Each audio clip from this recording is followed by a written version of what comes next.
Hello दोस्तों, welcome to my YouTube channel आध्यात्म और विज्ञान। आज के इस वीडियो में आपके मन में उठने वाले एक महत्वपूर्ण प्रश्न का मैं जवाब देने जा रही हूँ। तो वीडियो से अगर जुड़े नहीं हैं तो वीडियो को लाइक शेयर सब्सक्राइब ज़रूर कर लीजिए, क्योंकि आपकी एनर्जी शेयर होगी तो पॉजिटिविटी आपकी लाइफ में ज़रूर आती है। और वीडियो को पूरा सुनिए, आपको बहुत सारी जानकारी प्राप्त होगी। बहुत से लोग जो जर्नी में नए आए हैं या फिर जिन्हें बहुत लंबा समय नहीं हुआ है, उनके मन में एक ये प्रश्न उठता है कि आखिर फेमिनाइन को ही इतना कष्ट क्यों झेलना पड़ता है, क्यों इतनी तकलीफ झेलनी पड़ती है। और फेमिनाइन से ही बार बार ये क्यों कहा जाता है कि आप साधना कीजिए और आप खुद को बैलेंस कीजिए, खुद पर काम कीजिए, जबकि मस्कुलाइन तो अपने ज़िंदगी में ऐश कर रहे होते हैं। और हम ही क्यों इतना तड़प में, हम ही क्यों परेशान हों, ऐसा सोचते हैं। बहुत से लोग ऐसे भी होते हैं जो सोचते हैं कि छोड़ो, ये छोड़ के चला गया तो ठीक है, हम भी अपनी लाइफ में किसी और के साथ बिज़ी हो जाएंगे, हम भी किसी और को ढूंढ लेंगे। लेकिन ऐसा हो नहीं पाता है, आप मन से नहीं निकाल पाते हैं। तो आखिर फेमिनाइन को ही क्यों कहा जाता है साधना के बारे में, साधना करने के लिए? मुख्य प्रश्न ये है, और इस रहस्य को आपको जानना बहुत ज़्यादा ज़रूरी है। ये जिस समय आपके सामने ये वीडियो फीड होगा तो आप समझ जाइएगा कि अब आपको ये मैसेज समझने की ज़रूरत है। डिवाइन चाहते हैं कि आप ये जानें।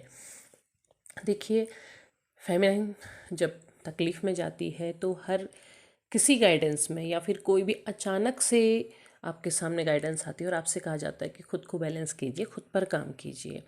खुद पे काम करने का कारण हमारे वेदों पुराणों में छिपा हुआ है।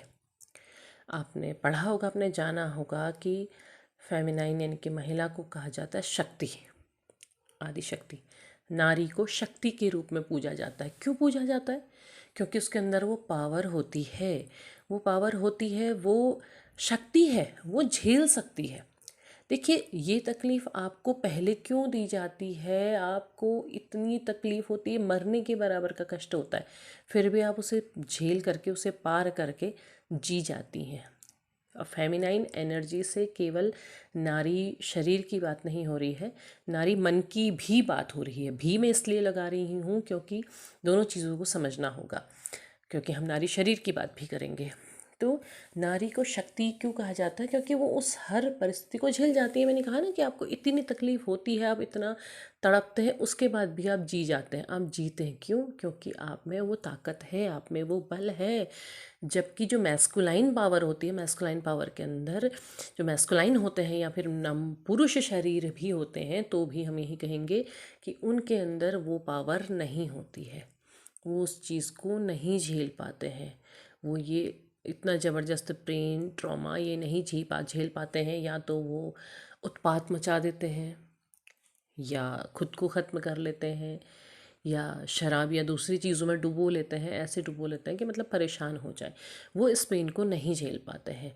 जबकि फेमिनाइन के अंदर वो पावर होती है कि वो उस चीज़ को झेल सकती है। इसीलिए नारी को शक्ति कहा। इसीलिए तो जब इतनी बड़ी परेशानी आ गई तो देवता शक्ति के शरण में गए। क्यों?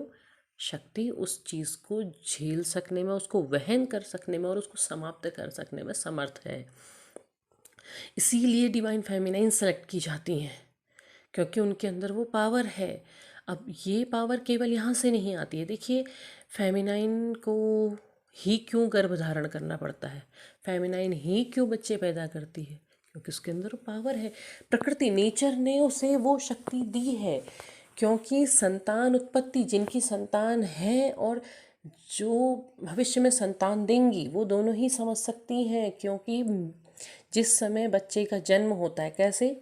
नॉर्मल डिलीवरी से बच्चे का जब जन्म होता है तो नारी मृत्यु को स्पर्श करके जन्म लेती है। इसीलिए कहते हैं कि जब बच्चे का जन्म होता है तो स्त्री का नया जन्म होता है।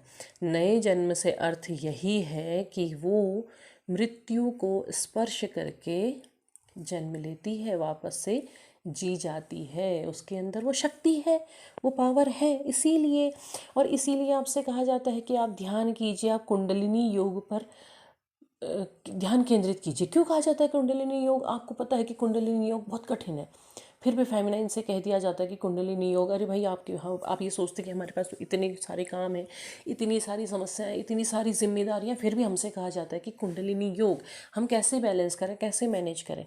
क्यों कहा जाता है कुंडलिनी के लिए? कुंडलिनी के लिए इसलिए कहा जाता है क्योंकि प्रकृति ने आपको वो पावर दी है और प्राकृतिक रूप से दी है। प्राकृतिक रूप से कैसे दी है? प्राकृतिक रूप से आपके मासिक धर्म के आधार पर।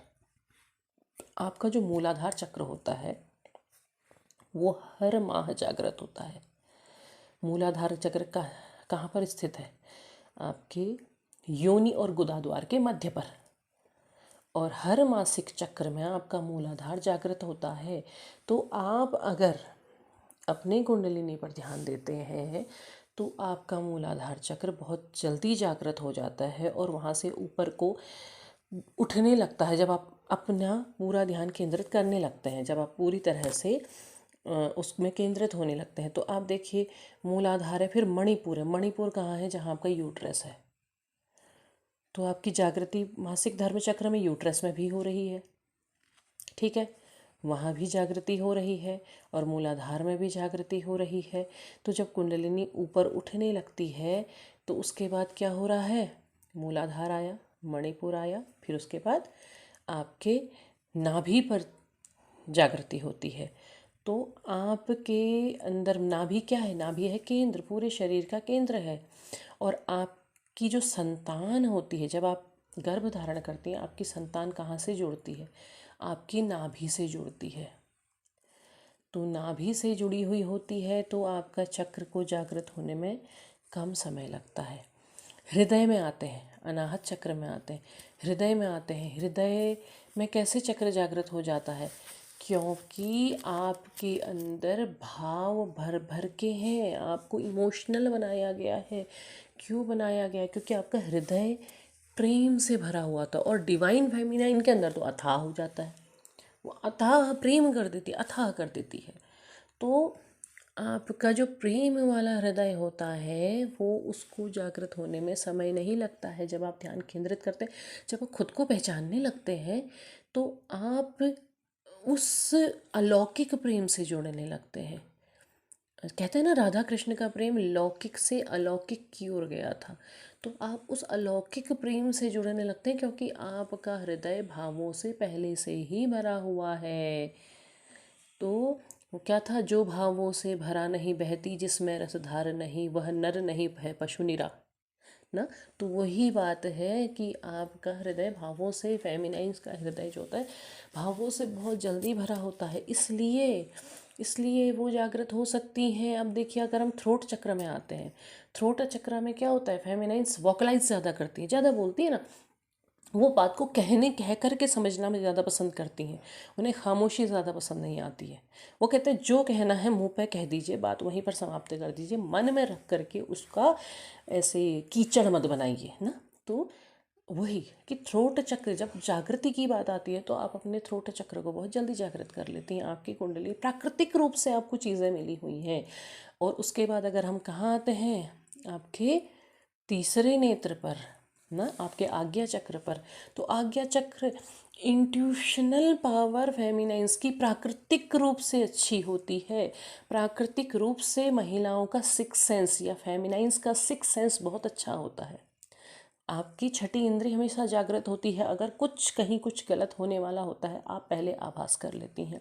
आप किसी जगह पे जा रही होती हैं, आपको चलते चलते आपको एहसास होने लगता है कि नहीं, यहाँ नहीं जाना चाहिए, ये चीज़ सही नहीं है। भले आप उस जगह के बारे में जानती हैं या नहीं जानती। तो आपकी जो इंट्यूशनल पावर होती है बहुत अच्छी होती है, छठी इंद्री जागृत होती है। तो इसलिए साधना, क्योंकि आप जल्दी अपने आप को साध सकती हैं। और अब हम जब परम चक्र की अगर हम बात कर रहे हैं ना, तो वो चक्र, तो वो छलांग तो मैं पहले भी कहूँगी कि वो शरीर से बाहर की छलांग है। लेकिन इतनी जागृति आप जब अपना ध्यान केंद्रित करती हैं तो आप कर सकती हैं। लेकिन उसके लिए इस साधना के दौर की अगर मैं बात करूँगी तो आप साधना ऐसे कीजिए कि आप अपने लौकिक जीवन यानी कि अपने समाज, अपने परिवार, उसके साथ बैलेंस बना के कीजिए। वो बैलेंस बनाना बहुत ज़्यादा ज़रूरी है क्योंकि आपने संन्यास ग्रहण नहीं किया है, आप गृहस्थ हैं। तो उसके साथ, लेकिन जो फेमिनाइन से पहले कहा जाता है करने के लिए, तो इसीलिए कहा जाता है क्योंकि वो शक्ति है, वो पराशक्ति है, वो उसका स्वरूप है, उसका अंश है। इसलिए पहले कहा जाता है। क्यों सती के स्वरूप में शिव चाहते थे कि वो अपने स्वरूप को पहचाने, अपने आप पर काम करें? क्योंकि वो उस परा ऊर्जा को ग्रहण करने वाली थी ना, इसीलिए इसीलिए फेमिनाइन से पहले कहा जा रहा है, क्योंकि वो खुद को बैलेंस करने में सक्षम है, वो खुद से जुड़ने में सक्षम है और वो अपनी शक्तियों को पहचानने में सक्षम है। तो ये बहुत गूढ़ और गहरा रहस्य है। उम्मीद है आपको ये वीडियो पसंद आया होगा, तो लाइक शेयर सब्सक्राइब ज़रूर कीजिए, अपनी एनर्जी को ज़रूर शेयर कीजिए, क्योंकि आपके लिए ब्रह्मांड का कौन सा संदेश आ रहा है, कौन सा ईश्वर संदेश देना चाह रहे हैं, तो वो तभी आप तक पहुंच पाएगा। धन्यवाद।